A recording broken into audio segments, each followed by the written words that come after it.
Hey guys, today I'm going to show you how to make this fun pony. I think this is great for any event, a holiday, a wedding, even an easy everyday hairstyle just to get away from that basic pony. Let's get to it. Okay, so you're going to want to go ahead and section your hair into 3 separate pieces, keeping most of the hair in the back. Now in the front 2 pieces as shown, divide a little part and flip it back. You'll do that to both sides. Now once you get your pony in the back, what I recommend doing, just because I don't like anything stuck flat to my head, I'd like a little fluff. So up toward the crown, go ahead and just pull it, fluff it, give it a little bit of volume.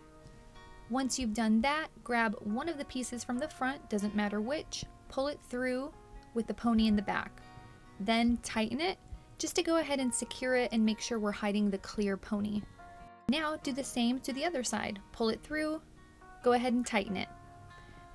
Now that both front pieces are pulled back and secured, I go in up toward the crown again just to make sure that fluff is still there, pulling up just a little bit. Now let's tighten that pony, which is going to hide the black hair tie and finish everything off. This next step is optional. I like my twists to be a little fluffy. I think they stand out more this way, but again, it's definitely optional. If you choose to do it, go ahead and hold the pony. That way nothing moves while you pull up at the twist. I think it gives it just that little extra oomph, finishing off the pony. Now that's it. That's all, you guys. I hope you found this helpful. If you did, please give it a like and subscribe so you don't miss out on any future tutorials. Thanks for watching.